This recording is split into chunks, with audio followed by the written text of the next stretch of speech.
آپ کی ضرورت کو خدا نے پورا کرنا ہے. میں آپ کو یقین دلاتا ہوں کہ اگر آپ روح اور سچائی سے اس کی پرستش کرتے ہیں, ایمان سے اس کے گھر میں آتے ہیں, تو یاد رکھیں کہ خدا آپ کے دلوں اور گردوں کو جاننے والا خدا ہے. وہ آپ کی ضرورت کو پورا کرنے کی قدرت رکھتا ہے.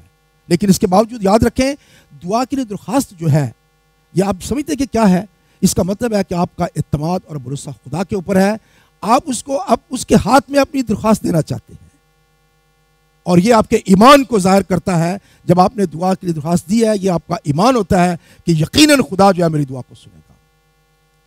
تو کلیسیا جب مل کر دعا کرتی ہے, بڑا ایک عبادت کا جو نتیجہ نکلتا ہے یہ کہ جب ہم مل کر ایک جگہ پر جمع ہوتے ہیں اور اس وقت جو دعائیں کی جاتی ہیں, یاد رکھیں کہ وہ بڑے بڑے پرابلم سالو کر سکتی ہیں. ہماری بڑی بڑی مشکلات جو ہیں ان کو حل کر سکتی ہے. اب پطرس جو ہے وہ اتنی بڑی قید کے اندر ہے, لیکن فرشتہ اس کو نکال کر لے گیا. اس طرح سے بعض اوقات ہماری زندگی کے اندر شاید کام کی پرابلم ہو سکتی ہے, صحت کی پرابلم ہو سکتی ہے, جاب کی پرابلم ہو سکتی ہے, کوئی بھی پرابلم ہو سکتی ہے.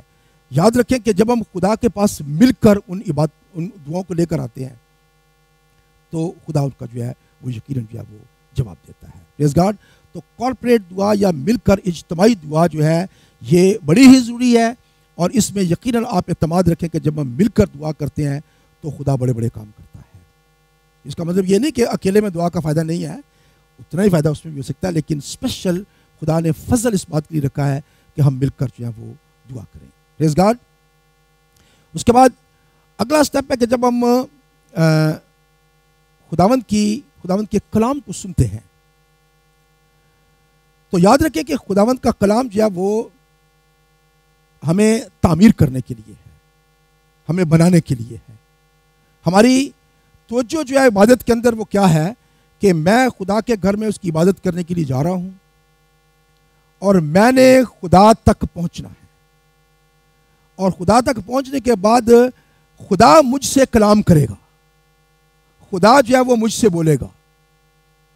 پرانے عہد میں نے آپ کو بتایا تھا کہ خیمہ اجتماع کے اندر سب سے جو پاک ترین مقام تھا وہاں پہ خدا کی حضوری ہوتی تھی, اور بنی اسرائیل قوم وہاں تک نہیں پہنچ پاتے تھے. کون وہاں پہ جاتا تھا؟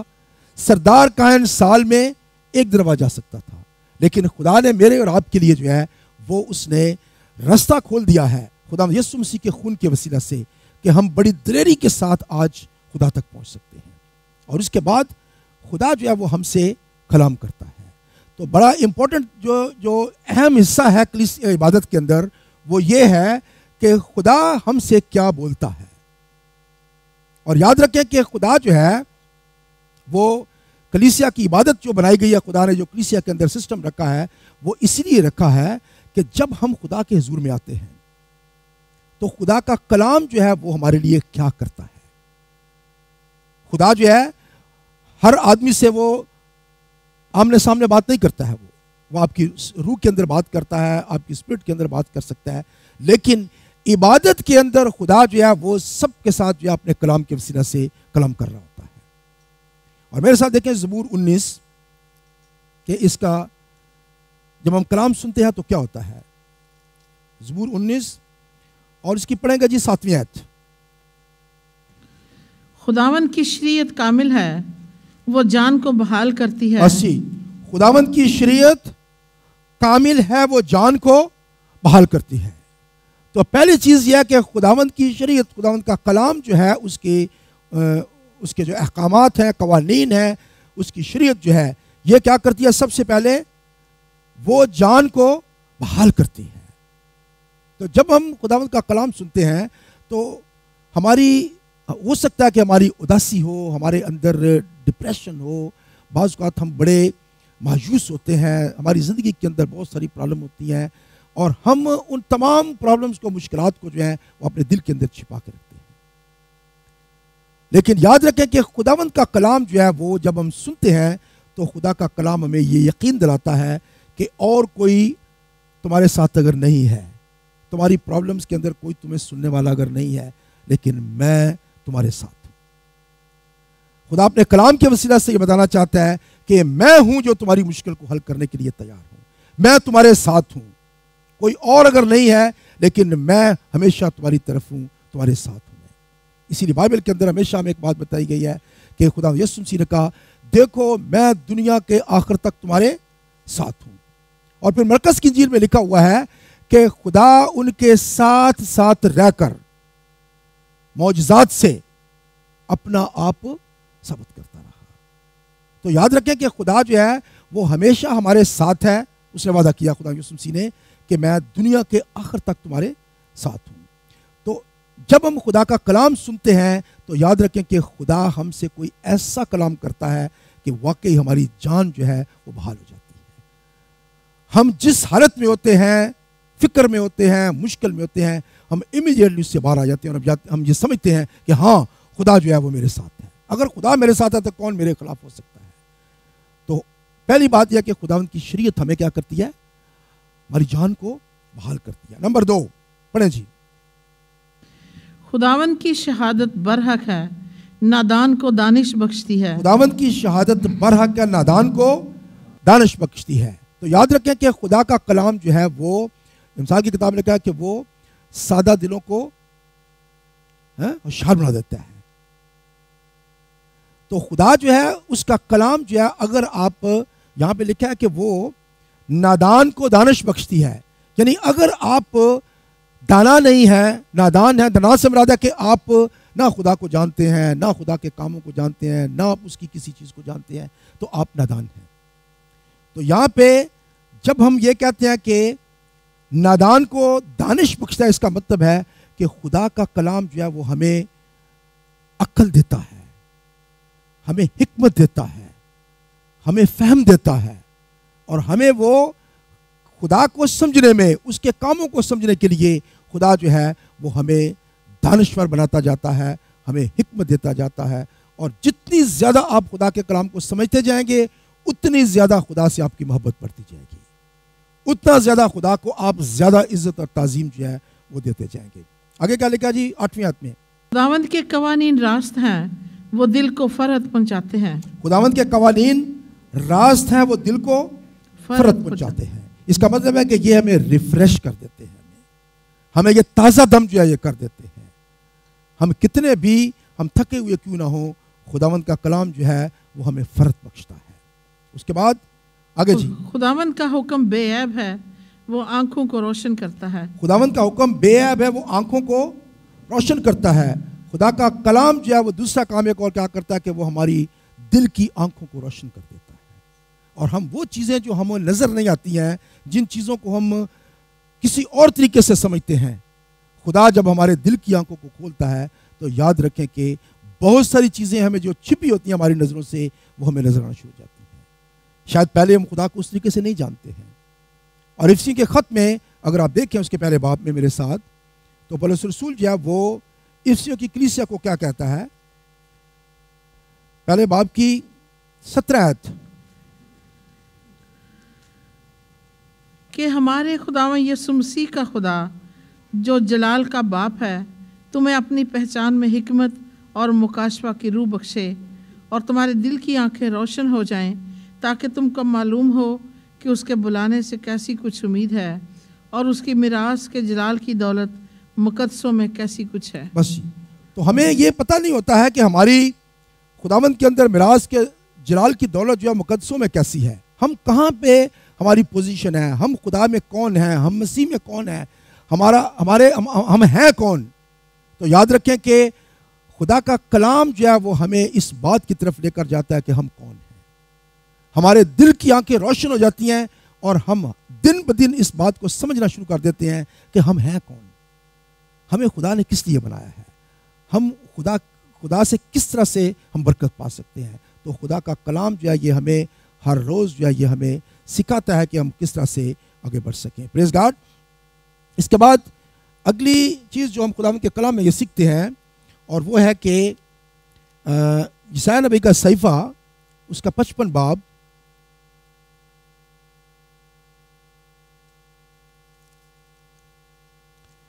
اس کا 55 باب, اور اس کی پڑھیں جی 10ویں آیت سے جی. کیونکہ جس طرح آسمان سے بارش ہوتی اور برف پڑتی ہے اور پھر وہ واپس نہیں جاتی بلکہ زمین کو سیراب کرتی ہے اور اس کی شادابی اور رویدگی کا باعث ہوتی ہے تاکہ بونے والے کو بیج اور کھانے والے کو روٹی دے۔ اسی طرح میرا کلام جو میرے منہ سے نکلتا ہے ہوگا، وہ بے انجام میرے پاس واپس نہ آئے گا، بلکہ جو کچھ میری خواہش ہوگی وہ اسے پورا کرے گا اور اس کام میں جس کے لیے میں نے اسے بھیجا مؤثر ہوگا۔ پریز گاڈ۔ تو خدا کا کلام جب ہم سنتے ہیں تو یاد رکھیں کہ خدا کا کلام جو ہے یہ اس طرح سے لکھا ہے، کیونکہ جس طرح آسمان سے بارش ہوتی اور برف پڑتی ہے اور پھر وہ وہاں واپس نہیں جاتی بلکہ زمین کو سیراب کرتی ہے اور اس کی شادابی اور رویدگی کا باعث ہوتی ہے تاکہ بونے والے کو بیج اور کھانے والے کو روٹی دے۔ تو یہاں پہ مثال دی گئی ہمیں کہ جس طرح سے آسمان سے بارش ہوتی ہے، جب بارش ہوتی ہے تو وہ زمین پر گرتی ہے اور زمین پر گرنے کے بعد بے شک بہت سارے نقصان بھی بارش کے ہو سکتے ہیں، لیکن بارش جب گرتی ہے تو بائبل کے اندر ہمیشہ بارش کو اور خشک سالی کو دو جگہ پہ بیان کیا گیا ہے۔ خشک سالی جو ہے وہ کس بات کو ظاہر کرتی ہے؟ قحط کو ظاہر کرتی ہے، غریبی کو ظاہر کرتی ہے، مختلف چیزوں کو ظاہر کرتی ہے، لیکن بارش جو ہے یہ برکت کو ظاہر کرتی ہے۔ بارش جو ہے کس کو ظاہر کرتی ہے؟ برکت کو ظاہر کرتی ہے۔ اور بارش جو ہے وہ ہمیشہ فصلوں کے لیے خیال کی جاتی ہے کہ جب بارش گرتی ہے تو فصلیں جو ہیں وہ اگتی ہیں اور اس سے فصلیں پکتی ہیں، تیار ہوتی ہیں اور پھر لوگ اس میں سے جو ہے وہ فائدہ اٹھاتے ہیں، برکت پاتے ہیں۔ تو بارش کا ایک مقصد یہاں پہ بتایا گیا ہے۔ اسی طرح سے لکھا ہے کہ اسی طرح میرا کلام جو میرے منہ سے نکلتا ہے ہوگا، وہ بے انجام میرے پاس واپس نہ آئے گا، بلکہ جو کچھ میری خواہش ہوگی وہ اسے پورا کرے گا اور اس کام میں جس کے لیے میں نے اسے بھیجا مؤثر ہوگا۔ تو یاد رکھیں کہ خدا کا کلام جو ہے یہ خدا نے جس مقصد کے لیے اس کو بھیجا ہے۔ ضروری بات ہے کہ جب ہم خدا کا کلام سنتے ہیں اور اس پر عمل کرتے ہیں تو جس مقصد کے لیے وہ کلام ہے، جس مقصد کے لیے وہ کلام اس دن کیا گیا ہے، یاد رکھیں کہ وہ آپ کی زندگیوں میں بے انجام نہیں ہوگا۔ ضروری بات ہے کہ اس کا فائدہ ہوگا، کیونکہ خدا کا کلام جو ہے وہ ہماری زندگیوں میں فائدہ پہنچانے کے لیے ہے، اور وہ کلام جو ہے جب تک وہ اپنے کام کو پورا نہ کر لے وہ واپس نہیں جا سکتا۔ تو خدا کا کلام جو ہے وہ ہماری زندگیوں میں کبھی بھی بے انجام نہیں ہوتا ہے۔ ہمیشہ یاد رکھیں کہ اس کا کوئی نہ کوئی اینڈ اس کا ہوتا ہے اور کوئی اس کی برکت ہمیں جو ملتی ہے۔ تو یاد رکھیں کہ بہت سارے لوگ خدا کے گھر میں آتے ہیں، اور ضروری بات نہیں ہے کہ ہر شخص جو ہے وہ ایماندار ہو، ہر شخص کا ایمان کا لیول جو ہے وہ ڈیفرنٹ ہے۔ ایسا بھی ہو سکتا ہے کہ بہت سارے ایسے لوگ ہوتے ہیں بہت ساری کلیسیوں میں جہاں پہ بہت سارے لوگ ابھی تک خدا یسوع مسیح کو انہوں نے قبول نہیں کیا ہوتا، وہ صرف نامی طور پر کلیسیا میں آتے ہیں لیکن ابھی تک انہوں نے نجات نہیں پائی ہوتی ہے۔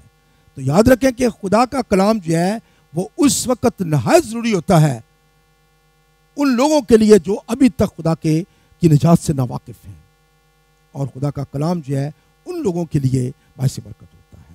وہ خدا کے کلام کو سنتے ہیں۔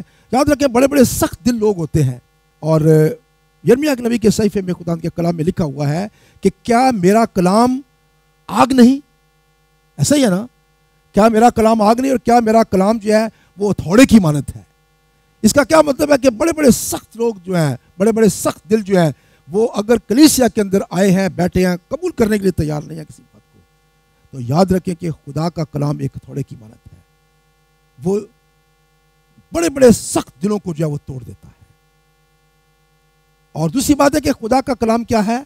آگ کی مانند ہے۔ خدا کا کلام کیوں آگ کی مانند ہے؟ ہماری زندگی کے اندر بے شمار ایسی چیزیں ہیں جو کہ نہیں ہونی چاہیے۔ ہماری زندگی کے اندر بہت ساری ایسی پرابلمز ہیں جو ہمارے ساتھ لگی ہوئی ہیں، اور ہم ان سے باہر نہیں نکل سکتے ہیں۔ میں پچھلے دنوں میں میسج دے رہا تھا جمعرات کی میٹنگ میں کہ کس طرح سے کمار جو ہے جب وہ برتن بناتا ہے تو برتن بنانے کے لیے کتنے مراحل سے اسے جو ہے وہ گزرنا پڑتا ہے۔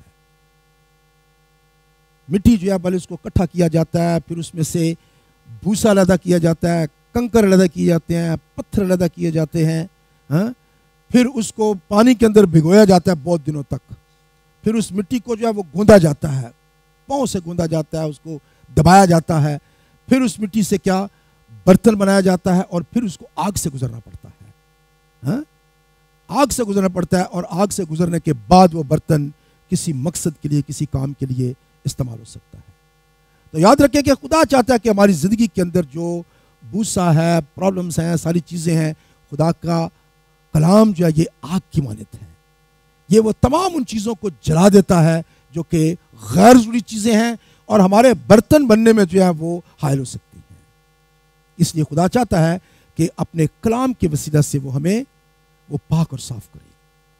اور پھر افسیوں کے خط میں ہمیں بتایا گیا ہے کہ خدا کا کلام جو ہے وہ ہمیں خدا کے کلام جو ہے وہ پانی کی طرح ہے جو ہمیں غسل دے کر پاک اور صاف کرتا ہے، تاکہ ایک جلال والی ایک ایسی کلیسیا جس کے اندر کوئی داغ دھبا یا جھری نہ ہو اس کو خدا کے سامنے پیش کرے.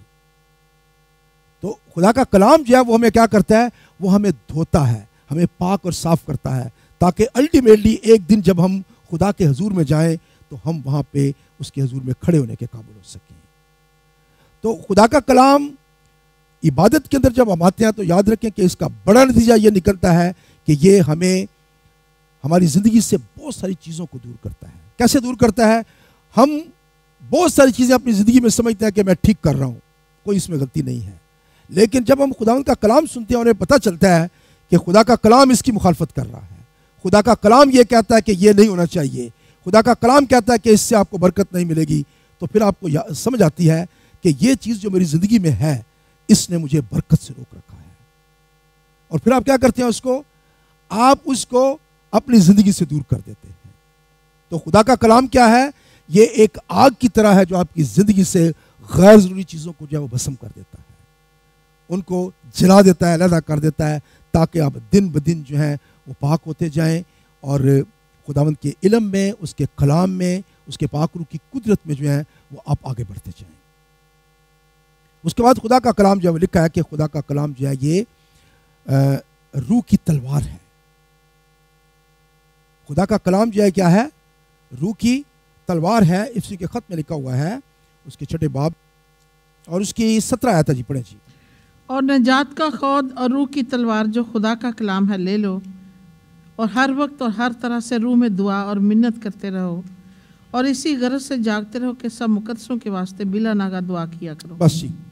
اور نجات کا خود اور روح کی تلوار جو خدا کا کلام ہے لے لو، اور ہر وقت اور ہر طرح سے روح میں دعا اور منت کرتے رہو، اور اسی غرض سے جاگتے رہو کہ سب مقدسوں کے واسطے بلا ناگا دعا کیا کرو. تو یہاں پہ خدا کا کلام جو ہے وہ کیا ہے؟ روح کی تلوار ہے. تو یاد رکھیں کہ ہماری جو روحانی جنگ ہے، ہماری اسپرچول وارفیئر ہے، اس کے اندر کلام جو ہے یہ ایک تلوار کی طرح جو ہے کام کرتا ہے. اور جب ہم خدا کے گھر میں آتے ہیں تو یاد رکھیں کہ ابلیس جو ہے وہ ستائش سے اور پرستش سے گھبراتا ہے. جب خدا کی پرستش ہوتی ہے، اس کی عبادت ہوتی ہے، تو ابلیس جو ہے وہ کسی بھی طریقے سے یہ برداشت نہیں کر سکتا. اور ابلیسی قوتیں جو ہیں جہاں پہ یہاں کی موجودگی خدا کی موجودگی ہوگی، یہاں پہ خدا موجود ہوتا ہے، یاد رکھیں کہ ابلیس وہاں سے پہلے سے ہی بھاگ جاتا ہے، ابلیس وہاں پہ نہیں آتا ہے. تو خدا کا کلام جو ہے یہ روحانی طور پر جب ہم خدا کا کلام ہوتا ہے، خدا کا کلام پیش کیا جاتا ہے، تو یاد رکھیں کہ روحانی طور پر یہ ابلیسی قوتوں کے خلاف جو ہے کام کر رہا ہوتا ہے. اس وقت ابلیسی قوتوں کو ختم کرنے کے لیے خدا کا کلام جو ہے وہ کام کرتا ہے. اور اس کے ساتھ ہی ایک اور حوالہ دیکھیں گے، ہمارے پاس ٹائم نہیں ہے زیادہ، ایک حوالہ دیکھیں گے اور بند کریں گے، اور وہ آخری والا ہے عبرانیوں کا خط اس کا 4 باب اور اس کی پڑھیں گے جی 12ویں آیت. کیونکہ خدا کا کلام زندہ اور مؤثر اور ہر 2 دھاری تلوار سے زیادہ تیز ہے، اور جان اور روح اور بند اور گودے کو جدا کر کے گزر جاتا ہے، اور دل کے خیالوں اور ارادوں کو جانچتا ہے. بس جی. خدا کا کلام کیا ہے؟ زندہ ہے. نمبر 2 خدا کا کلام مؤثر ہے، اور نمبر 3 ہر ایک 2 دھاری تلوار سے زیادہ تیز ہے. تو یاد رکھیں کہ خدا کا کلام جو ہے یہ محض الفاظ نہیں ہے کہ یہ ہم صرف الفاظ بول رہے ہیں اور کہے کہ ہم یہ خدا کا کلام ہے. خدا کا کلام جو ہے یہ زندہ ہے. خدا کا کلام زندہ ہے. جب یہ تمام باتیں کی جاتی ہیں، بتائی جاتی ہیں، تو یاد رکھیں کہ خدا اپنے کلام کو پورا کرتا ہے، کیونکہ خدا کا کلام جو ہے یہ محض الفاظ نہیں ہے، بلکہ یہ خدا کا کلام جو ہے یہ زندہ ہے. اور دوسری بات ہے کہ خدا کا کلام مؤثر ہے. یاد رکھیں کہ خدا کا کلام جو ہے یہ اثر کرنے والا ہے، اور جیسا ہم نے ابھی پڑھا ہے کہ یہ بے انجام واپس نہیں آتا ہے، بلکہ جس مقصد کے لیے اس کو بھیجا جاتا ہے اس کو پورا کرتا ہے۔ تو خدا کا کلام جو ہے یہ لوگوں کے دلوں پر اثر کرتا ہے۔ جب خدا کا کلام کیا جاتا ہے تو یہ چٹانوں کی طرح لوگوں کی سخت زمینوں کو، دلوں کو توڑ دیتا ہے، اور خدا کا کلام جو ہے یہ ان پر اثر کرتا ہے اور ان کی زندگیوں کو تبدیل کرتا ہے۔ پریز گاڈ۔ اور اگلی بات ہے کہ یہ دو دھاری تلوار سے زیادہ تیز ہے، اور جان اور روح اور بند اور گودے کو جدا کر کے گزر جاتا ہے، اور دل کے خیالوں اور ارادوں کو جانچتا ہے۔ تو اس کے بعد خدا کا کلام دو دھاری تلوار سے زیادہ تیز ہے۔ یہ اتنا تیز ہے کہ یہ ہماری جو شخصیت ہے اس کے تینوں حصے وہ کون کون سے ہیں؟ روح، جسم اور جان۔ ان تینوں میں سے وہ گزرنے کی قدرت رکھتا ہے۔ یہاں پہ جان اور روح اور بند اور گودے کو جدا کر کے گزر جاتا ہے۔ اس کا مطلب ہے کہ ہماری روح، ہماری جان اور ہمارا جسم، یہ تینوں کو پر اثر انداز ہوتا ہے، یہ تینوں کو کے اندر داخل ہونے کی قدرت رکھتا ہے۔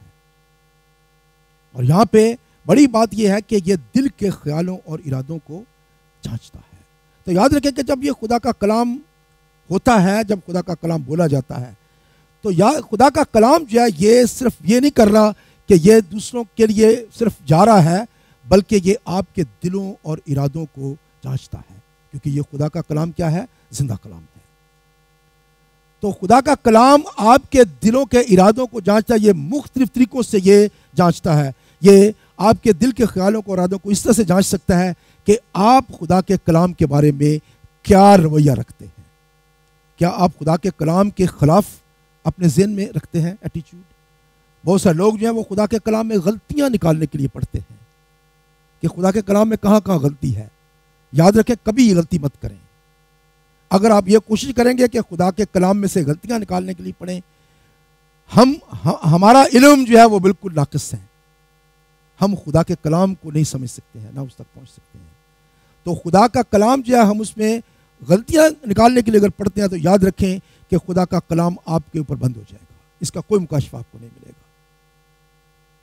اگر آپ خدا کا کلام اس لیے پڑھتے ہیں کہ مجھے اس سے کیا فائدہ ہوگا اور اس سے کیا حاصل کر سکتا ہوں، تو یاد رکھیں کہ خدا کا کلام آپ پر مکاشفے کھولنا شروع کر دے گا، آپ کی زندگی کو تبدیل کرنا شروع کر دے گا۔ پریکٹیکل خدا آپ کو دکھائے گا کہ میں یہاں پہ موجود ہوں اور میں کیا کر سکتا ہوں آپ کے لیے۔ پریز گاڈ۔ دوسرا طریقہ جو ہے وہ آخری بات جو میں کہوں گا وہ یہ ہے کہ خدا کا کلام آپ جس مقصد کو اپنی زندگی میں لے کر خدا کے گھر میں آئے ہیں، اپنی پرابلم کو آپ خدا کے گھر میں لے کر آئے ہیں، پاسبل ہے یہ آپ کی بیماری ہو سکتی ہے، آپ کے جاب کی پرابلم ہو سکتی ہے، ہو سکتا ہے آپ کی خاندانی پرابلم ہو، کچھ بھی پرابلم ہے، آپ وہ تمام اپنے دل میں لے کر آئے ہیں۔ خدا کا کلام جو ہے یہ آپ کے دلوں کو جانچتا اور پرکھتا ہے، اور یہ جانتا ہے کہ آپ کو اس وقت کس چیز کی ضرورت ہے۔ خدا کا کلام آپ کو جانچتا اور پرکھتا ہے، اور یہ خدا کا کلام جو ہے یہ آپ کی ضرورت کو پورا کرتا ہے، اور اینڈ میں جب خدا کا کلام ہو جاتا ہے تو لکھا ہے کہ یہ بے انجام واپس نہیں آئے گا۔ جس مقصد کے لیے کلام کیا جا رہا ہے یاد رکھیں کہ وہ پورا ہوگا۔ خدا اس میں اپنا آپ دکھائے گا کہ میں یہاں پہ موجود ہوں اور لوگوں کی عبادت کو میں قبول کرتا ہوں۔ پریز گاڈ۔ تو آج ہم نے خدا کے کلام میں سے یہ سیکھا ہے، یہ آخری یہ پیغام تھا عبادت کا۔ میرا ایمان ہے کہ یقیناً آپ نے عبادت کے بارے میں سیکھا ہوگا۔ میں نے آپ سے ایک بات شیئر کی تھی کہ اس بات کو مس مت کریں کہ ہمیں دعا کی ضرورت نہیں ہے، یا ہمیں مختلف عبادت کے اندر چیزوں کی ضرورت نہیں ہے، یا میں نے آپ کو بتایا تھا کہ ہم علیحدہ گیت کس طرح سے لکھ سکتے ہیں، گا سکتے ہیں، اور ورشپ پر کس طرح سے ہوتے ہیں۔ میرا جو مقصد ہے یہ ہے آپ کو بتانے کا کہ عبادت جو ہے وہ کیا ہے۔ آپ مختلف پروگرامز ڈفرینٹ طریقے کی چیزوں کے لیے کر سکتے ہیں۔ آپ کے لیے دعائیہ میٹنگ جو ہے وہ آپ کے لیے ڈیزائن کی گئی ہے دعا کے لیے۔ آپ کے لیے کوائر پریکٹس ہے، آپ اس میں آ سکتے ہیں، اس میں گیت آپ گا سکتے ہیں، یا اور جو بھی آپ کی زندگی کے اندر مختلف چیزیں ہیں آپ ان کو کر سکتے ہیں۔ میں اس کے مخالفت نہیں کر رہا ہوں۔ ہمارا جو موضوع تھا ان تمام دنوں میں یہ تھا کہ خدا کی عبادت ہم کس طرح سے کر سکتے ہیں، اور عبادت کے اندر ہمیں کسی بھی ایسی چیز کو جلال نہیں دینا چاہیے جو کہ خدا کو پسند نہ ہو۔ ہر چیز میں خدا کے نام کو جلال ملنا چاہیے. پریز گاڈ. تو ہم نے سیکھا ان تمام دنوں میں کہ عبادت ہم کریں اور اینڈ میں آ کر خداوند جو ہے وہ یقیناً ہمیں برکت دے گا, ہماری ضرورتوں کو پورا کرے گا. ہم جو بھی دعا خداوند کے حضور میں لے کر آئیں گے, خدا اس کو سن کر اس کا جواب دے گا. پریز گاڈ. خداوند آپ کو برکت بخشے. آمین.